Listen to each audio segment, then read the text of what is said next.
Hello and welcome to today's episode of Stand Up. Bare bones, no intro, no news dump. We had all kinds of issues on Wednesday that made it difficult to make the show format normal format to Thursday, but I'll get back to it on the Monday show, maybe even the Friday show if I can figure out what the hell went wrong. It was not only some technical issues I was having, but also scheduling issues, and I was all over the place. But I did get a chance to tape 3 great interviews, and I will play 2 of them, posting 2 of them on today's episode. First, I've got John Avlon talking about his new book about Lincoln, and then I've got Ryan Busse back on talking about the gun industry. 2 really great interviews with 2 super smart guys. Ruth Ben-Ghiat will join me tomorrow. Also, I think I'll get Ophira and Christian back on the show for the first time in a week, and we'll keep knocking it out for you each and every day here on Stand Up. Can't do it without your subscription, so please keep those coming. StandUpWithPete.com. Sorry again for not getting the news out there this morning, but you know what the news is, right? You probably figured it out at this point. You didn't need me this morning is what you're trying to tell me, so I shouldn't feel guilty. But it is Thursday, and I'll see you tonight. So if you want to give me a hard time, you can. All stand-up subscribers are invited every Thursday to hang out with us virtually. Always fills my cup and revitalizes me. I'm really looking forward to seeing you tonight. So join me at 8 p.m. East. You'll get the link in the email that all subscribers get. Just sign up at standupwithpete.com right now. All right, well, let's get to it, shall we? First of all, very excited anytime I get to talk with John Avlon. He's a senior political analyst and anchor over at CNN, who I've known most of my career. And he's the author of a new book. It's called Lincoln and the Fight for Peace. It's just out. I hope listeners will go buy it. John is on Twitter at John Avlon. We want you to get the book, so I'm not going to give you his whole intro because you probably already know it if you've heard this show before. All right, he's making the rounds. Of course, he sat down with me yesterday. We had a great conversation as always. Here we go. Hello, friend. I am ready for you. Oh, well, I mean, let's do it. Okay, here we go. Hitting record. Well, there he is, ladies and gentlemen, the great John Avlon. The new book is officially out. He's doing the rounds, Lincoln and the Fight for Peace, because he'd already written a book about Washington. And as you said, there's only 16,000 books written about Lincoln. So, sir, congratulations and welcome back. Thank you. Thank you, my friend. It's good to talk to you as always, buddy.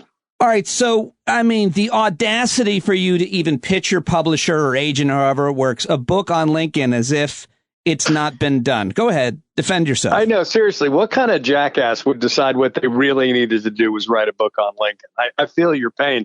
I had this conversation with my editor. I had this conversation with my wife. Here's how it happened. And I'll be damned, but it seems like I'd stumbled upon something that hadn't been done.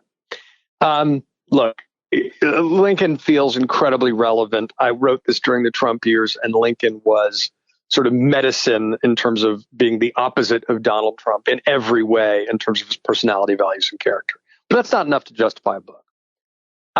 You and I have talked over the years about winning a peace. And I care a lot about, questions of leadership and what makes some centrist leaders effective and others not so successful. I really dug into this idea about winning the peace. What was Lincoln's vision for winning the peace after winning the war? And I sketched out some ideas, and I called up a couple of Lincoln scholars, and then I went to the Lincoln bookstore in Chicago. And that conversation kind of typified this. My questions were, am I stretching? Has this been done? You're talking to like the Lincoln librarian, the guy who knows it all? The guy who literally, this guy, Dan Weinberg, who's been at the Abraham Lincoln bookstores created by Carl Sandburg in Chicago for like decades. And he's looking around the room and he sees all these books. And he's like, no, I don't think anyone's done a book on Lincoln the Peacemaker.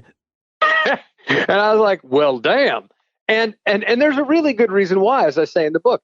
He's assassinated 5 days after Appomattox. He never gets a chance to implement his vision. But as I say, it's sort of his unfinished symphony. And what I did in the book is focusing on the last 6 weeks of his life, between the second inaugural and his final speech, which is all about his vision of Reconstruction, on a more practical level. And the second inaugural, the famous last paragraph with malice toward none, with charity for all about the spirit of winning a peace. I trace all his comments and his plans and what he'd said in meetings with generals, in public documents, and you can really connect the dots and get a very clear sense of how he wanted to reunite the nation after Civil War, how he wanted to be a reconciling leader, and how his ideas were vindicated after his death, even though we unwisely effectively lost the peace after the Civil War, right, with the transformation of slavery into segregation. So that's the story. It's Lincoln's plan to win the peace after winning the war. It's his vision of national reconciliation and reunification. You write a lot about, and you know, having access to all those documents and studying them and writing the way that you are so good at, no matter what, especially though when it comes to history. Do you what was the language? I'm reading it here, and now I can't find it, but in that you talked about how he was willing to compromise to some extent, but not to violate any of the core principles of the agreement. It was obviously better said. What about the theory and how he said it? That's exactly right, and it's really important. You know, Lincoln is the kind of leader who says, look, I have core principles. There are key goals for the country. I'm not going to compromise on those. But on almost everything else, I'm willing to be incredibly flexible. You know, there were people clamoring for peace all throughout the Civil War, in some cases quite explicitly in ways that would perpetuate slavery and create a permanent partition of the Union. Lincoln wasn't having any of that, right? And those are, you know, voices you need to you know, that are relevant today. A lot of history is relevant today, obviously, and by implication. Lincoln met with negotiators from the South on a number of occasions, and he had what he called 3 indispensable conditions for peace. One was a resumption of federal authority. The Union was going to be reestablished, and the seceded states would recognize their obligations under the Constitution and in the Union. Second, an end to slavery for all time. Right. Third, and this in some ways was the most important and far-seeing in terms of other people screwing it up, is no ceasefire before surrender. Lincoln's basic prescription for winning the peace and winning a war is unconditional surrender followed by magnanimous peace. And that formulation is exactly right, especially considering the fact he was confronting a problem without precedent. There's never been a civil war on that scale before. America was the world's sole democracy. And in fact, that's the path America ultimately ended up following in the Second World War successfully. You can look throughout history at different conflicts, no matter how long they last, and how at the end, how leaders handled them.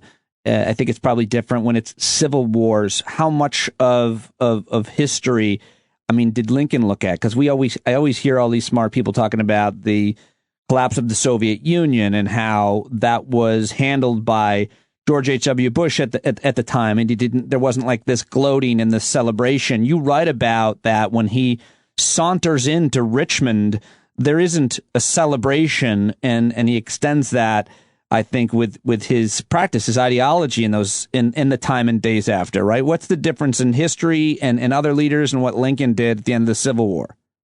Well, Lincoln has real moral humility.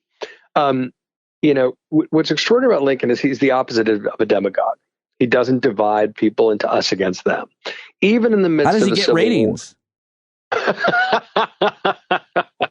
How did he get elected if he didn't do that? That's exactly right. And it raises real questions about how the human brain is wired to get attention in our era.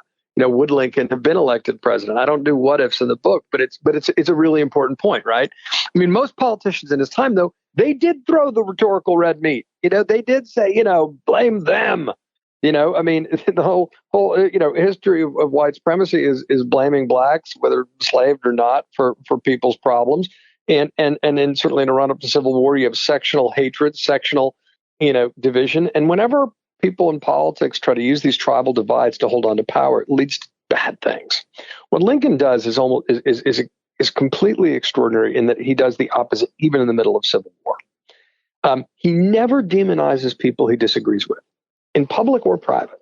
It's extraordinary, and takes enormous self-discipline.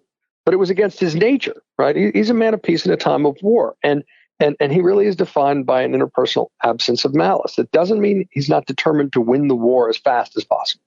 He is. But Lincoln's interpersonal demeanor reminds us that kindness can be consistent with effective leadership. It's enormously important to me. And it's something that we often miss. And so his lack of triumphalism, even when he strides into Richmond, there's no, in that case, it's this incredibly risky trip. It's one of the most cinematic moments in American history. It doesn't get the attention it deserves. He's holding his son Tad's hand on the boy's 12th birthday as he walks into Richmond. The city is still not secured. It is still on fire, right? There's no triumphal, and he's not leading this victorious army. He's wandering around looking to see if he can find someone in a position of authority, and his mob swamped by recently enslaved persons and poor whites as the wealthy white plantation owners or you write that one of the former slaves knelt down to him, and what does he say? He says, "Don't kneel down to me. That's not right. Kneel down only to God." That's an interesting moment because different leaders would, I suppose, handle that differently, and some feel as though they are God, and some feel as though they're human, I suppose. No, there's real moral humility, and that is a precondition, I think, for being an effective peacemaker. Lincoln combines moderation with moral courage, but he never mistakes moral courage for moral superiority.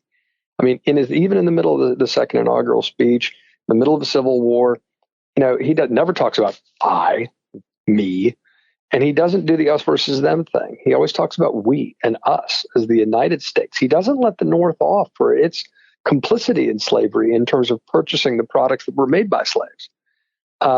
It's a very Old Testament speech until the last paragraph.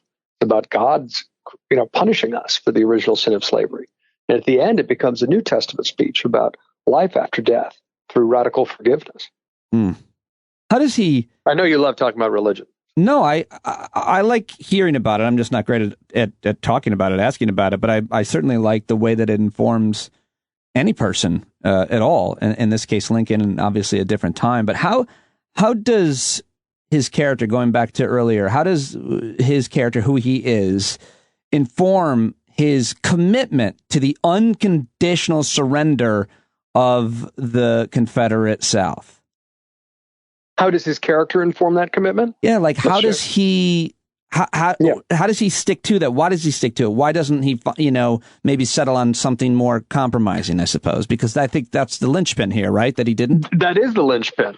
I mean, he says, no man desires peace more than I, but I'm unwilling to commit to a peace that, if so secured, would not last long. He's trying to solve the problem of how so many wars ignite on the ashes of the past because of resentments, because one party does not accept defeat. I mean, the failures, the tragic failures of the Treaty of Versailles, which I get into in this book, because it's about the fight for peace and the history of the idea and Lincoln's legacy. They get it perfectly wrong. Woodrow Wilson, who's a child of the Confederacy, who's overly sensitive to the feelings of the defeated, he agrees to a ceasefire before surrender, exactly what Lincoln knew instinctively not to do. And that led to all the protracted negotiations and backsliding. And then there were reparations, which was the worst of all worlds. And that basically laid the seeds for the Second World War. You're talking about reparations in Versailles, the end of World War I. Yeah. Correct. And what Lincoln is so determined to do, he's not going to agree to a peace that cannot be secured. He's going to insist that the South admits defeat, that they unconditionally surrender. And then he will reach out a hand and invest and build back the South. And he shows his example to that magnanimous spirit, the better angel of our nature, consistently. It's not just words, right? I mean, I talk about how he visits the Field Depot Hospital, which is the biggest hospital in the country at the time, outside in Virginia. And he's getting toured around, and he's greeting wounded Union soldiers and expressing just enormous horror at the cost of war. And then he sees a tent in the back, and he says, "Who's over there?" And he said, "Well," and then the doctor tries to shut him away and says, those are just wounded rebel prisoners. You don't want to go there. And Lincoln says, "That's exactly where I do want to go." And he goes and he greets the Confederate soldiers and forces them to confront him in a way that exhibits love and kindness and concern for fellow countrymen. And some of them break down crying because they realize how misled they have been. Lincoln's determination is because he wants the suffering to stop, and he doesn't want to bequeath the seeds of another war to a future generation. He doesn't want us to have to do this again. He's going to defend democracy, the idea that you can't go from the ballot to the bullet. He's going to extend liberty, end slavery. But really his deeper project, and the one that the book is about, is ensuring that the next war doesn't ignite on the ashes of the past. He knows that if you don't win the peace, you don't really win the war. You're annoyingly good at talking about the things that you write about. Fucking really bothers me. How good really you are annoying. I've spent 4 years writing a book. If you can't talk about it, God help you. I know. How's it been, by the way, the promotion? I saw that you did Morning Joe. Of course, you're the anchor and always on panel at the competitor, the competitor's morning show, CNN, of course. And then I do see this a lot with certainly CNN and MSNBC. If you've got a book, I guess there's an exception. That must have been pretty weird -- great. Yeah, well, it was a lot of fun. I mean, we are competitors, but there's a lot of personal friendships. Mike Barnacle and Elise Jordan, who are regulars on Morning Joe, are friends of mine, and they always do a great job with books and with history. Whereas I think one of our core differentiations is that we lean into reporting. Reporters, globally, I mean, they have reporters as well, but we're focused on CNN's international reach, and we don't do as much with history and books. That's one of the things I do actually bring to the show is a lot of history. So, and Joe's written, books of history himself, and so we had a great conversation, and it was a lot of fun. I got to hang out with Mike and Eddie Glaude and Joe and Mika, who were on set, and it was a great and gracious conversation, and that's how it should be. That's very nice to hear. Let's get back to the book. Lincoln and the Fight for Peace. John Avlon joins me for a couple more minutes. Tell me another anecdote. I think that's my favorite part. I realized at one point I was trying to ask you smart questions, and the better way, at least to promote a book, is to... Bob Odenkirk did this once on a late show with like Conan or something. He kept asking him about the movie, and Odenkirk would start saying, he goes, you know what, let's just show a clip. So, John, show me another clip from the book. Well, the opening scene of the book is one I'm really proud of. It's very good. I was instantly I couldn't stop reading. It's really good. I was very proud of you in that. I couldn't believe this is my friend writing this. I mean, I can because I know you're writing, but I just loved it. Go ahead. Sorry. Because who's this jackass? And I shouldn't say I'm proud of anything I've done because it's all flawed. But I'm saying I spent a lot of time trying to get the music right. Sure, you did. Yeah. And that to me is just one of the striking scenes. It's, Abraham Lincoln walked into the burning Confederate Capitol uphill from the river, holding his boy Tad's hands on his 12th birthday. And it really just, that opening scene really captures the drama of this moment that we spoke a little bit about. But the way he sits in Jefferson Davis's chair, no triumphalism, and the way he speaks to the newly liberated slaves, flanked by black Union soldiers, who, by the way, were the troop that led the march into Richmond and were somewhat written out of history. The role of black Union soldiers in the Civil War is core. It's essential to the turning the tide of the war, and those troops have not gotten the credit they deserve in the eyes of history. In some cases, written out of history. There's a powerful moment where Lincoln, after coming home from Richmond, he's still the front lines at City Point, and he hears that they have a Confederate general captured, and he says, "Well, I've never met a Confederate general," so he wants to meet him. So they bring over a guy named Behringer, and Lincoln looks at him and says, "Behringer, are you from North Carolina?" He says, "Yes, sir, I am." And he says, "You weren't in Congress, were you?" The general says, "No." And he said, "That's funny because I knew a man named Behringer in Congress during his one term, right? Remember, he was one term in Congress before he was president during the Civil War." And he said, "That was my brother." And Lincoln lights up, and they sit and they talk for a long time. And then at the end of the conversation, and Lincoln always gets very animated in conversation, his kindliness comes across, and he says, "General, is there anything I can do for you?" And Lincoln's aides start cracking up behind him because he's like, "Yeah, you're kind of the only person who can help him right now. And who can help a poor devil like me? I'd guess it was you." So he says, "Well, let me see what I can do. You're going to get sent to Washington. You're going to be in prison. And I understand it's not a pleasant kind of place, but I have a friend of mine there who they say is the biggest man in town. And I'm going to write him a note." And he writes a note to his Secretary of War, Edwin Stanton, basically saying, keep an eye out for this fella. Treat him fairly. But I knew his brother in Congress, and he was a good sort of person. And that sort of magnanimous gesture, he hands the note to him. The general chokes up, and he goes outside and he breaks down sobbing. And I think the reason that's so powerful is it shows that Lincoln's gestures of interpersonal kindness break down the walls of tribal hate and division that violence in particular forces people into. And Behringer, as many Confederates, realized that they'd been fighting for a lie. They'd been told that Lincoln was this bloodthirsty creature. He was widely hated and disrespected at the time, but it didn't match the character of the man. And that personal example did, I think, more, potentially to help heal the Union. And the tragedy is that America fell off the Lincoln path under Andrew Johnson, who is a Trumpian figure in some regards. I mean, he's described by the Atlantic at the time as egotistic to the point of mental disease. Wow. He is thin-skinned and resentful and bigoted, and he fights equal rights for blacks, and he re-empowers the Confederate leadership to take control, and it just sets us in a disastrous path. But Lincoln's example of a magnanimous peace after unconditional surrender, that combination of strength with mercy, that's the model. That's how you do things. John, it's so good, and I hope listeners get it, and I hope you'll join us for our book club at a hangout one night and take questions from folks who've bought and read it. Before I let you go, though, I do want to ask you what you learned, if anything, or what you're concerned about in terms of what you learned about the conflict then, the divide that resulted in a civil war where more Americans died than all of the rest of the wars combined, right? And what we're seeing happening in our country in 2022.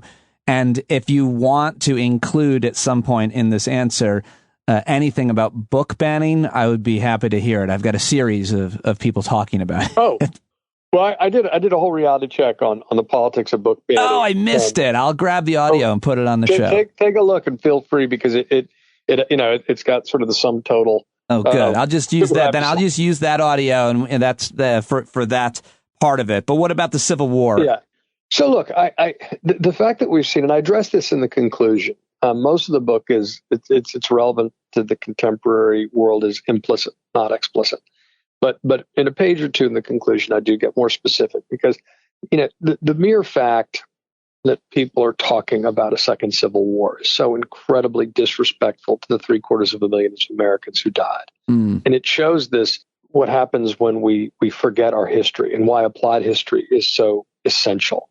It shows us the incredibly dangerous things that can occur when we elevate tribal divides and bitter resentments, and civic trust declines, and the parties become polarized along regional and economic and racial lines, and you start to see one party deny the legitimacy of another elected figure.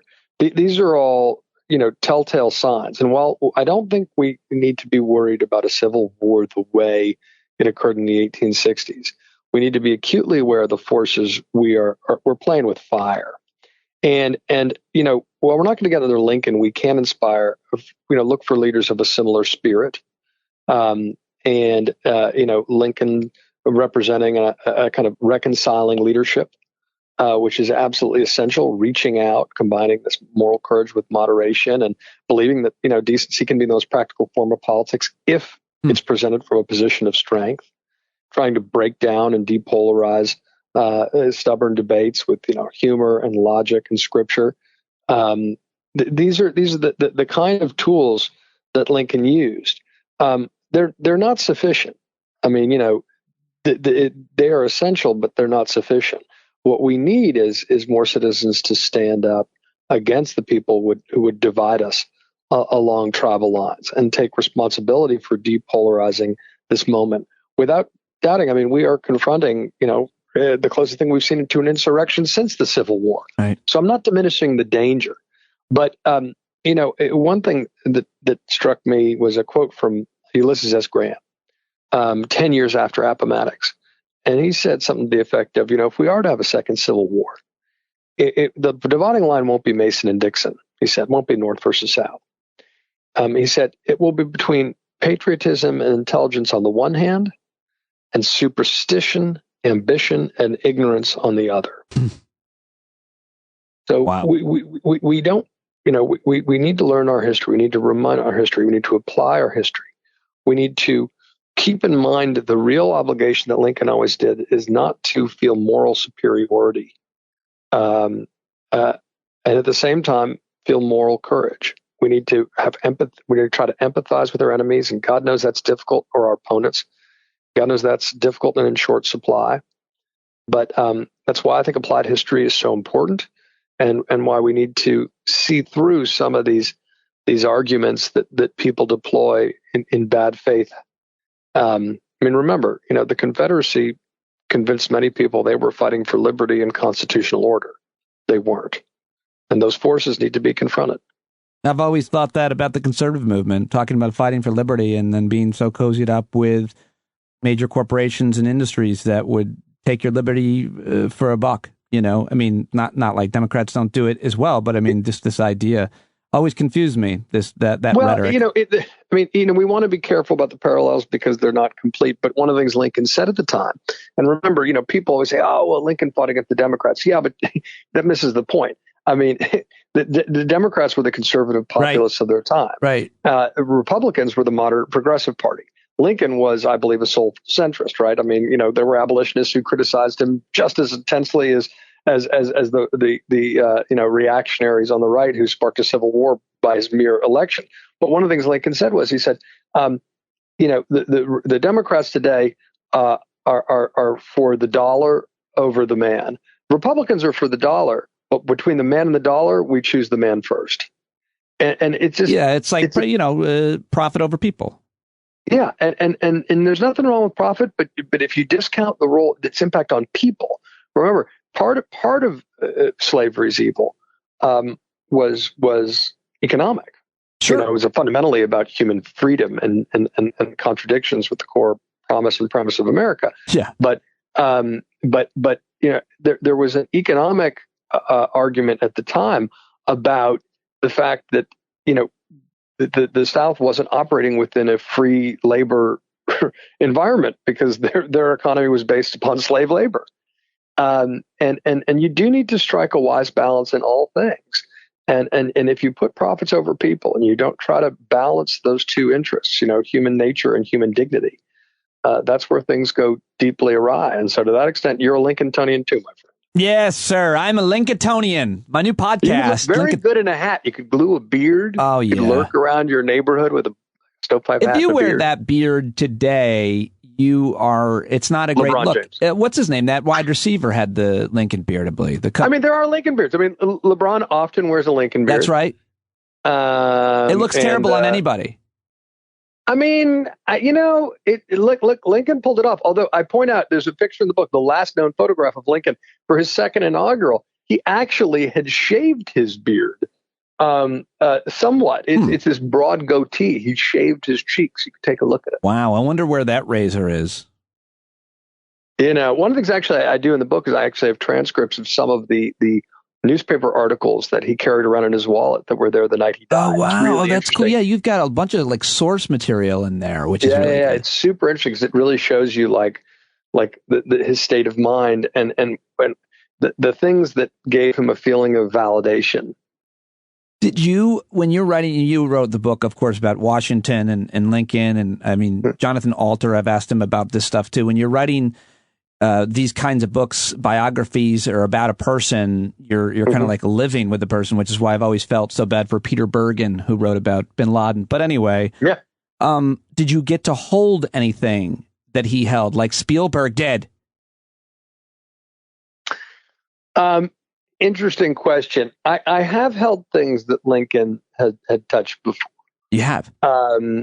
This book was written, most of it sort of during COVID.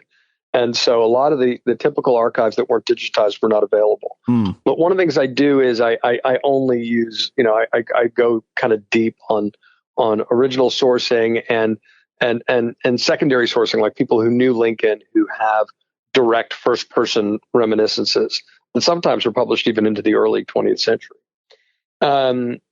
But you're right about spending time. And actually, that's a good note to end on. Because I wrote this during most of this during the Trump presidency. When I was editor-in-chief of the Daily Beast, running reporters, in the White House, seeing, even more than could be necessarily reported, how off the rails from our best traditions it were, which is painful for someone who's genuinely patriotic, frankly. Yeah. And then as a anchor and analyst here at CNN, having Lincoln to sort of come home to as a counterpoint was medicine. And it's extraordinary. Our historic figures are always more interesting when you take them down off a pedestal. They're all flawed. They're all human. But the fact that Lincoln tried to hold himself to a higher standard, that he had a capacity for growth. And when you pay attention to him in real time, he doesn't disappoint. He's never mean-spirited or petty or bitter. He doesn't play office politics. He doesn't run people down to try to get ahead. He doesn't divide people by race or religion or politics in that fundamental way that some people do. And his politics isn't predicated at all upon doing the us versus them game. He keeps everything focused on people's common humanity with a sense of humility and humor. He tells jokes and stories all the time, speaks in parables. But it was medicine to be able to spend this time. Well, reading the book is medicine, too, for a lot of different reasons. But it's always really important to read history because why? I don't know. You probably have some snappy. I mean,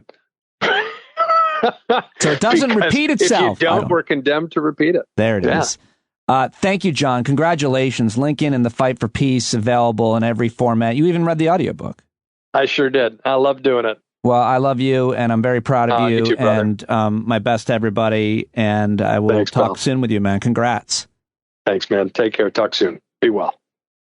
All right, there he goes, John Avlon, everybody. The new book, go get it now. It is Lincoln and the Fight for Peace. Lincoln and the Fight for Peace at John Avlon. Please let him know you heard him here. He's doing a whole bunch of shows and podcasts. It always means a lot when you say hello to my guests, and John loves that, so go Avlon on Twitter. It's not Avalon, John, John, Avlon. Go get him.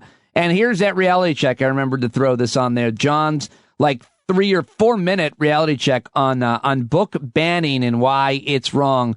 He's as slick and polished as always on this. And so I thought I'd toss it in as a little bonus, and then we'll get to my conversation with Ryan Busse on the gun industry and that settlement with the Sandy Hook family after this. Remember when Republicans were running on protecting free speech? Good times. Turns out what they really meant was free speech for me, but not for thee.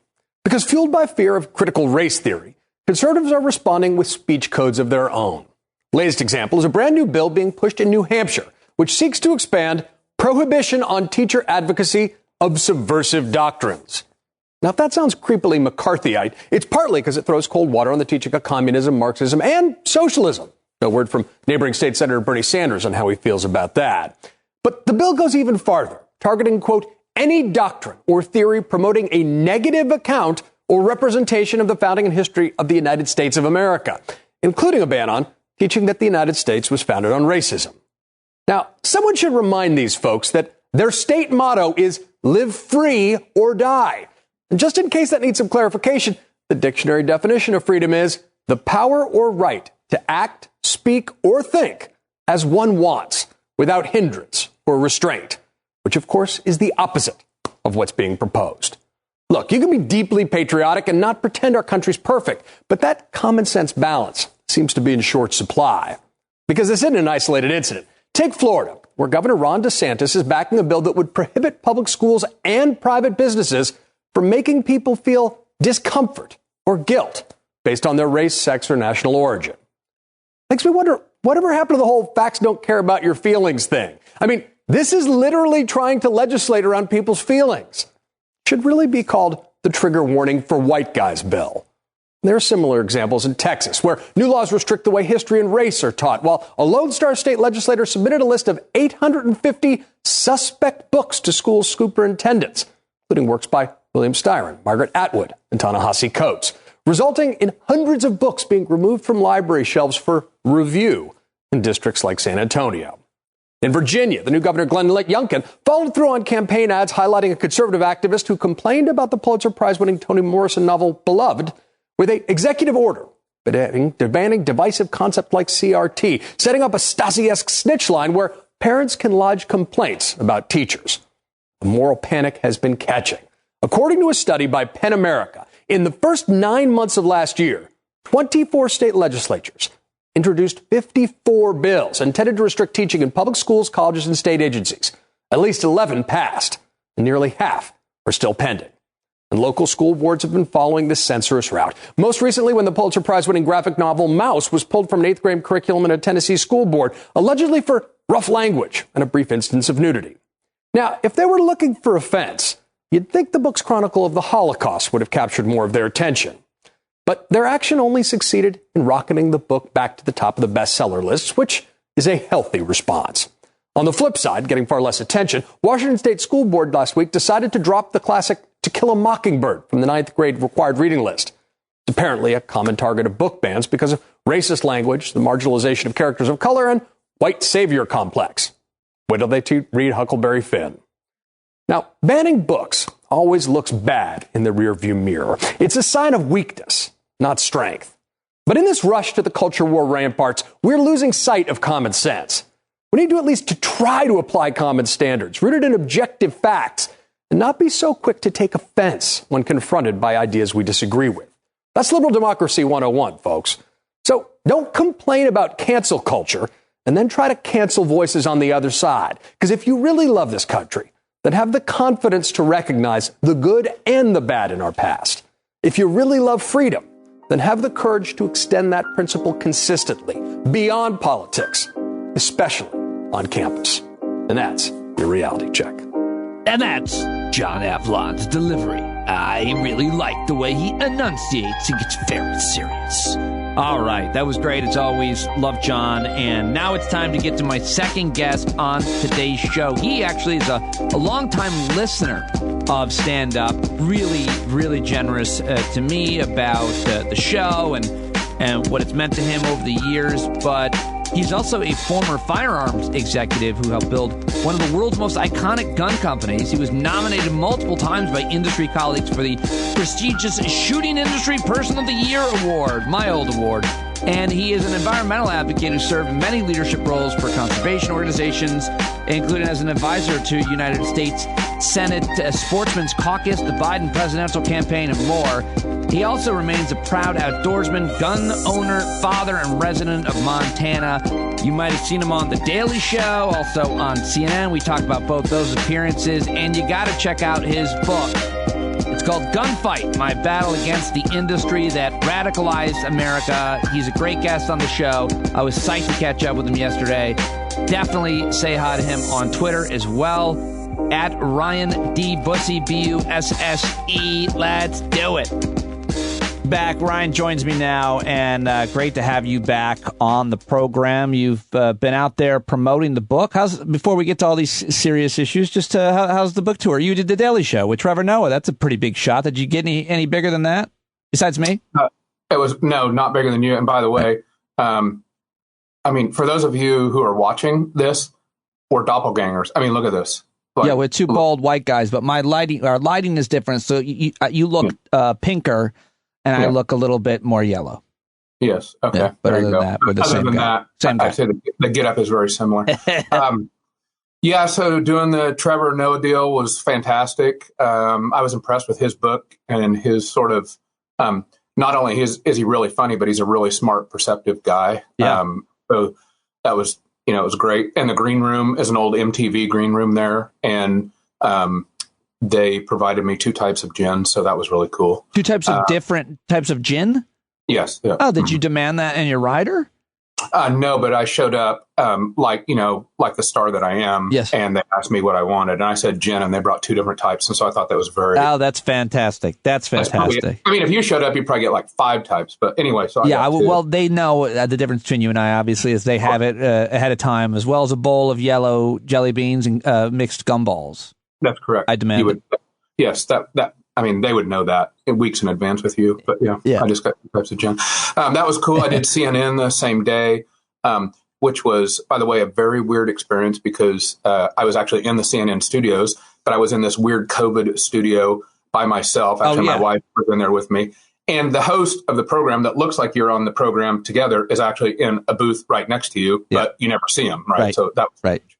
I used to do those all the time. They're called flash studios, and I'm sure I sat in the same one you did because I worked there for so long. But they were doing that before COVID, just to, especially, you know, obviously if the anchor was remote. But I one time sat in one of those studios while Joy Reid was like on set with two other people like 10 feet away. I just didn't get invited to set. And that was the worst, I think.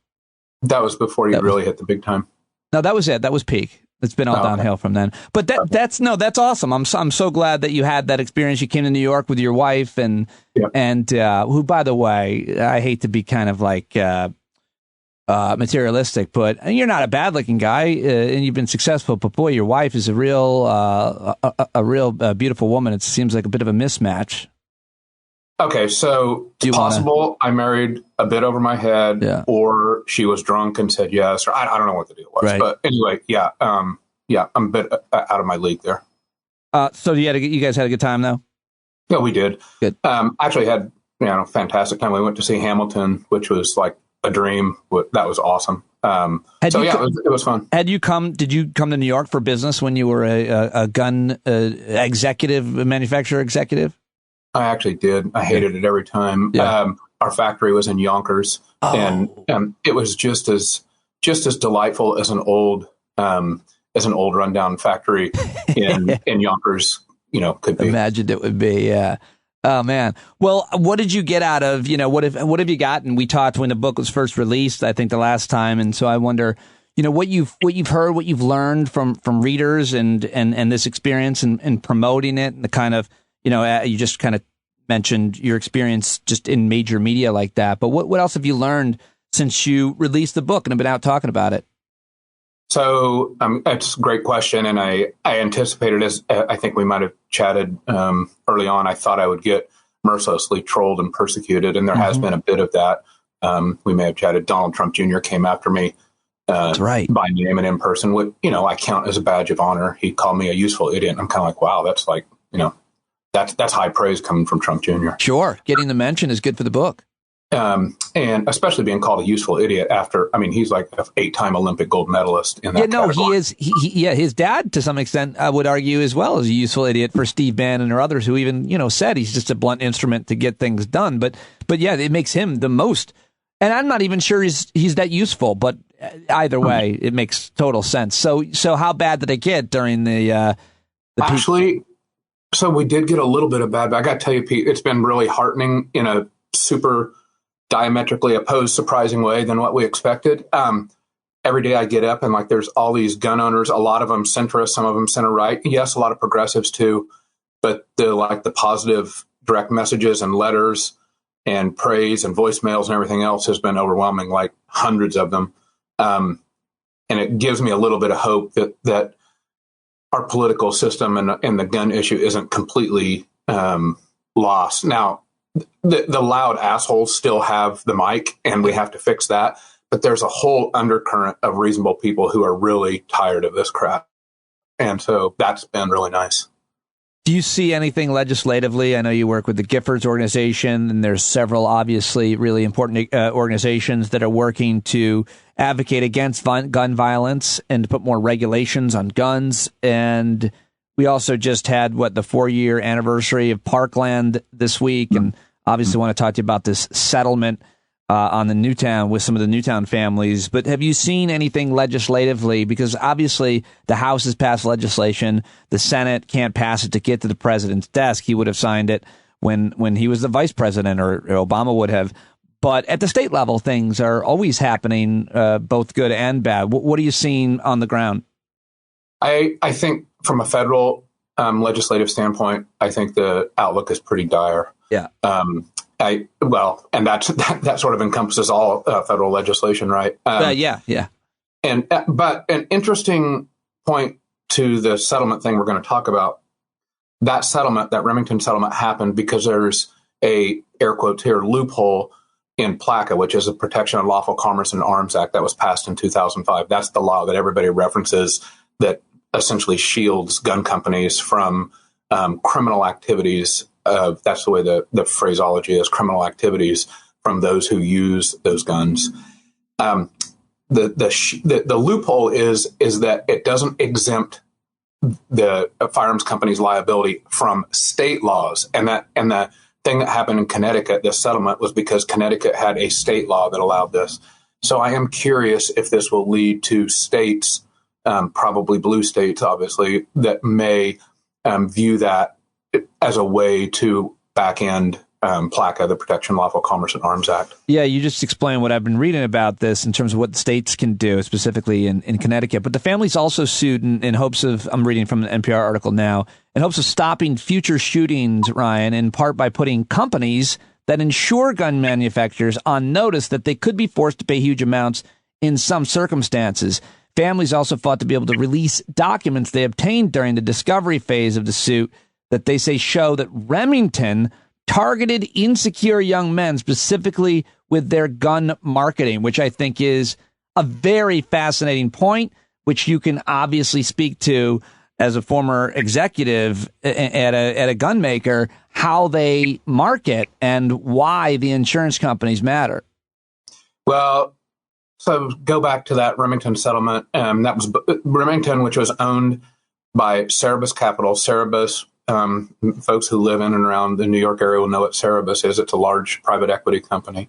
And Cerebus, the word Cerebus is the mythical guard dog of hell, right? So that's the company that owned Remington. Remington bought Bushmaster Firearms. Bushmaster Firearms advertised what would eventually be the Sandy Hook rifle, but it was advertised with the campaign was called Consider Your Man Card Reissued. It was the Man Card campaign.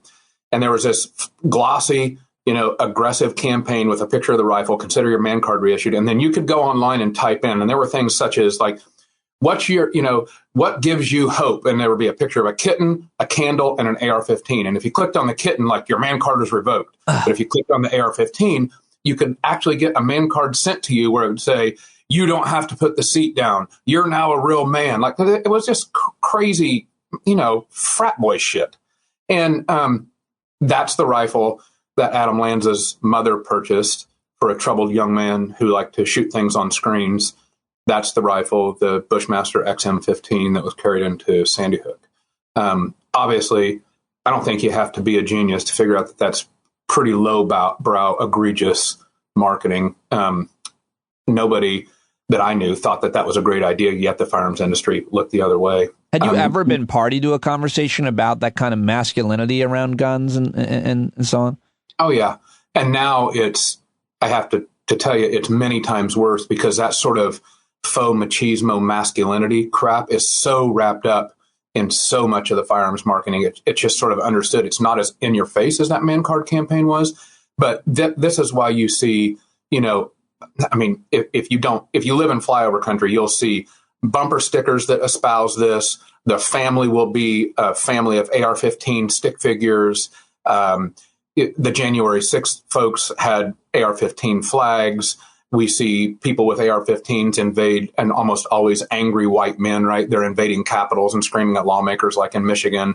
Or my book opens with these people intimidating my son with AR-15s. In other words, like this weird, dangerous machismo, crap is so wrapped up around these guns. I think it's really a dangerous thing. Yeah, it's definitely a dangerous thing. We've seen so much data, so much research on how it's all connected. Even, people want to talk about kind of, I don't know what you want to call liberal values or the way that we talk and, censoring language. But I've just learned so much about how language really matters. And language can lead to violence, especially when you dehumanize a person because of their gender, because of the color of their skin. It's easier to hurt them. It's easier to kill them. And in this case, when weapons are so available and you're combining the language that this is done for other products as well, right? You're not as much of a man if you don't use blank.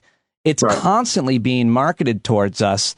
Right. And all I want to say about that is you're a parent. You have two sons, right? Yeah. I have two daughters. You can't legislate around that. But if we want to talk about family values, Ryan, what is the family value that you've taught your sons when it comes to these gender hangups and gender roles? Well, we work on that every day. And you mentioned Sarah, my wife. I think there's a tendency in our society to try to educate boys as to, how to deal with women. And Sarah early on decided that we were going to educate our boys just to be good boys. Like it's not the boys' responsibility or the girls' responsibility to try to adjust for the boys. She just kept beating into me and to our boys, just teach them to be good kids. And so this idea that some gun makes them all powerful, that's foolish insanity. My boys hunt and shoot as much as anybody, as much as any two teenagers on the planet probably. And they would never think of a gun as a tool of intimidation or some unsafe thing, or to use it to take to a rally to scare people or to prove their manhood. Like that's the furthest thing from what they would be taught. I always look at people who are carrying guns as obviously they're more dangerous, but I always look at them as weaker and more insecure because, I mean, if we're going to get caught up in all that bullshit, a real man, strong man, would be able to beat me up without a weapon of any sort. Let's go hand to hand. How is that not the true measure of a man? Otherwise it doesn't really make any sense. That's how I always look at it. Of course, I think that's unfortunately how they look at it, which is why they have the guns and carry them around in the first place. Well, if you think, so the story I use, the quick analogy I use, if you want to understand what these people are trying to do with guns in our society and in our political environment, think about if you were hosting a dinner party and you had 9 of your friends there and you're waiting on a 10th, right? But you have 9 of you have a few glasses of wine, you have some political discussion, maybe it gets a little raucous, but the rules of civility mandate that you keep it at a certain pace. There's no fist fights. These are friends, right? And then the 10th shows up, and the 10th has an AR-15, 30-round magazine strapped to his chest, finger near the trigger. When he sits down at the table, I can guarantee you, your civility, gone. The only opinion that matters is his. He mandates everything. And you can totally see this happening in your own life if that's the way things that's happen. exactly how it happened when I was on tour with Artie Lang, and he didn't have any guns. It was just his attitude. Well, this dude with the AR-15 just upends all of your civility, all your friends, all the rules, all of society's norms. And that's what these people who use guns to intimidate people are trying to do. They like to jump over all of the norms of society, all the civility, and sort of dictate what our political outcomes would be. And that's what happens in fascism. Like this, that's not a democratic thing. That's fascism. Yeah. I just talked to Ruth Ben-Ghiat about that very thing today. What about though this lawsuit? Do you think it portends? What do you think it means for the future of gun manufacturers, of the gun industry? A lot of people are touting this as because it's never happened, that it's a game changer. And here it is. The settlement may mark the first time that damages of this magnitude are awarded against a U.S. gun manufacturer based on a mass shooting. I mean, one point I would just make, and you'd be the perfect person to answer, is when the banks were penalized for their illegal activities, it was considered a cost of doing business. They were happy to pay the fine because it was far less than the money they made. How much is $73 million to one gun company if it's the insurers paying it anyway? Nothing. It's a drop in the bucket. It's a push on the shove. Unless the Protection on Lawful Commerce and Arms Act is repealed and there's real danger of liability, I see this as a bit of a wake-up call.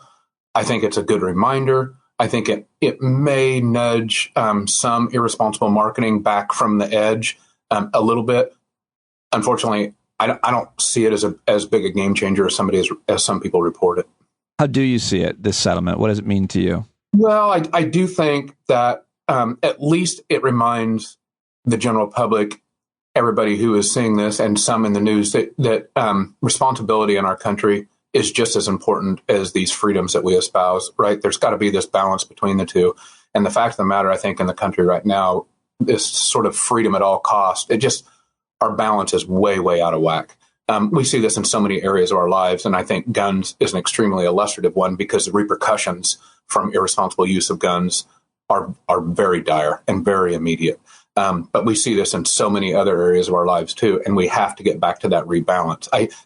Will it help recenter us a little bit? Yes. Do I think it's going to lead to the sort of massive, unmaking of the world in which firearms exist? I don't see that happening yet. It's always been an interesting issue to me in terms of all the other issues that I've talked about on this show for almost 15 years. There's a lot of push and pull. There's a lot of compromise. Neither side gets everything that they want on the issue. Any issue you can think about, whether it be taxes or social issues, abortion, and so on. And that remains to be the case in a lot of ways. But I've always seen the gun industry and the gun issue as having almost everything they wanted. I mean, wouldn't that be wonderful if we had that with the environment or sexism or racism or something else? But representation, democracy. But the gun industry, they have everything they want. I'm reading this article, and it's exactly what it said. Up until yesterday, this lawsuit settled, the gun industry has essentially been untouchable. And the insurance companies and the banking industries have been shielded from accountability in the way as well, though this blanket immunity they have through the Protection of Lawful Commerce in Arms Act that was signed in 2005. Is that your perspective as well, that the gun industry has essentially been untouchable and that they pretty much have everything they want in terms of regulation, or I guess better said, deregulation, no rules? Pretty much. And I think that leads to very potentially bad outcomes eventually for gun companies and for responsible gun owners like myself. It shouldn't be in a good citizen's interest to have something like that run amok. For instance, right now, there's a gun being built and marketed called the Urban Super Sniper. What do you think the Urban Super Sniper is encouraging? Like, if that was any other industry, no effing way you would have an Urban Super Sniper. We all know what that's about. Like, take it downtown and shoot black people. That's what an Urban Super Sniper is. Right. Yet that's being marketed with no repercussions. And none can come from it until there's law. And I don't think that's in the best interest of firearms owners or anybody in the United States to allow that to happen. There's a dangerous movement afoot, kind of to your point, and it's really gaining steam, very much like the sort of runaway extremism and radicalization on the right side of our politics, but it's called Second Amendment absolutism. Yeah. And that essentially means that there are now a growing number of people who believe that there are literally no laws that can be imposed to limit what guns and where you can own them. So, want to take a gun around your kid's playground? No problem. Want to own a howitzer? No problem. Want an A-10 Warthog so you can strafe the people going to the grocery store? I guess that's okay. Thermonuclear war? I guess that's fine. Like, they literally believe there's no law that can be passed and that the Second Amendment is completely absolute. There is no right that is absolute. And it's just craziness. I want to line all the people up who believe that, and I want to get a warthog. Okay, that was me becoming what I hate. Oh my God, it's working, Ryan. Yes. So one other issue I remember reading in your book about this is, like, you talked about the Urban Super Sniper, the name of the gun. We talked about the marketing of the masculinity thing, but I'm reminded in your book that when you started, there were so much more principles around guns and making and marketing of guns, to the point where you wouldn't even want them to look a certain way, because if they looked a certain way, it might be giving the wrong message. And you basically lost any grip on that. Now there's pink guns, and there's guns for every type of person, named guns, and obviously marketing towards whether or not you have your man card or want to kill people by their ethnicity. Remind me of how that was and how you saw it change. Well, first off, that when people, I think you sort of get this idea from proponents of assault rifles and AR-15s, like, these things have been around in their granddaddy and their granddaddy's granddaddy and back 18 generations. We've always had our AR-15s, and you can't take away my Americana. Well, only about 15 years, that's such horseshit, because only about 15 years ago, the firearms industry itself knew to self-impose responsibility. This wasn't a law. The industry itself would not allow AR-15s or any tactical thing, not gloves, not goggles, not vest, not anything. All the stuff that you see these, what we call couch commandos, wear now. They couldn't even be displayed in the industry-owned trade shows, right? It wouldn't allow it because it knew it was irresponsible for this to be proliferated around the country. And so it went from that to now, like, I think I texted you today, but now at SHOT Show this year, which is the industry-owned trade show, there was a new firearms company introduced with much celebration called WE Tactical, W-E-E Tactical, meaning we little kids tactical guns for wee little kids. Yeah. And the logo is this sort of cartoonish skull, like skull and crossbones, with a cool little haircut, eye patch, and an AR-15. Like, we're marketing to the same age kids that were killed in Sandy Hook. Somehow that is acceptable. It has gone from less than 20 years ago not allowing a single AR-15 to even be displayed on trade show floors because they knew it was wrong, to we tactical. Well, I think that, it's interesting. I think probably the most valuable part of what you're doing and speaking out against your former industry, obviously the book is your opus, but your perspective on being around. We're old men now, and you've seen the changes in the industry that you once worked in. And that's why I think your book and your perspective is so valuable for everybody, because you've just seen it all. So I can't thank you enough for joining me. Anything else that we missed? Any other events that you want to comment on, Ryan, that are happening? Any of the work that you're doing? Anything I didn't ask you? Well, the only thing I would say is that, and I appreciate your kind words about the book, but for those, and I know you have such an intelligent audience and great guests, low on the rung of that, but if folks that listen to this want a good primer to understand how our modern politics derived, I think a lot of us scratch our heads at Trumpism and this sort of extreme radicalization on the right and how it all came to pass and how it was developed. Read my book for that reason, because my sort of thesis in the book is that this was all developed by this craziness in the firearms industry, the NRA, radicalized politics. That's how we got here. So if you want to understand how we got here and kind of where we're likely to go, that's really what the book illuminates. Yeah, and you're absolutely right. That's probably the most important perspective. Ryan, really appreciate it, man. Let's check in anytime you want on these issues, which you are actively, fighting to create change, positive change, and really appreciate it. Thanks for all your work, Pete. Big fan. You know it. All right, there he goes, Ryan Busse. At Ryan Busse, go get the book Gunfight right now, everybody. Such an important book and such a great guest. Really loved catching up with him. Super smart dude.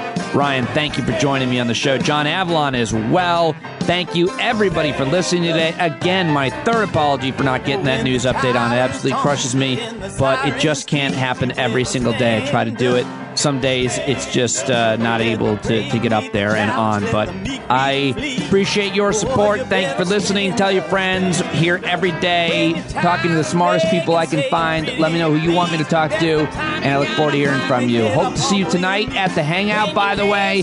Tonight and every Thursday night for subscribers. Really looking forward to seeing you tonight at 8 Eastern. It's been a week. We missed it last week, so be there tonight. All right, John Carroll, I hope you're there. Take us out, brother. I think you're driving wheels been leaking grease. Boy, you better stand up. Stand up. Well, there's a whole lot more of us who know us right. They'll keep right on ignoring us if we keep sitting tight. You got to open up the window to let in some light. You got to stand up. That's right. You got to rise up. You got to stand up. You got to stare the devil straight in the eye.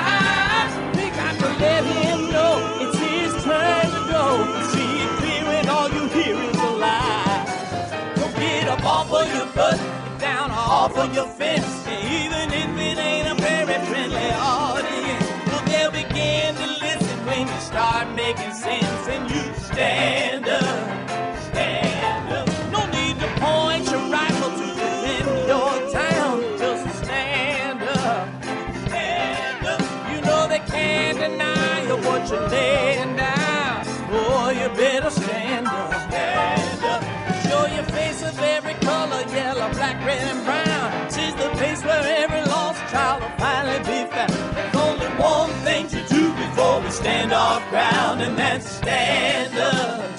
Stand up. Well, the founding fathers saw a land for all. They had to stand up. They had to stand up. They had a keen imagination for a crystal ball, drawing all the plans of stand up. But all they had to go on was the time they were in, with other causes for laws, and since they weren't even sin, they knew that change was gonna come before the change could begin. They had to stand up.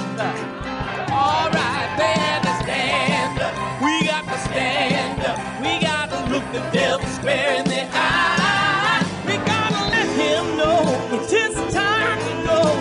make it clear when all we hear is a lie. Why you lying awake wondering where the money all went?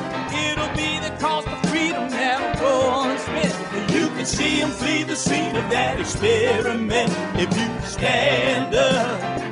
Alright, we got to speak up, we got to reach up and raise your voice in every way you know how. Don't be toes up, you got to show up. Ain't no better time to do it but now. No need to pledge allegiance to no wanton tribe. Rise up and show obedience to the voice inside. And listen well and it'll tell you not to run and hide. It says stand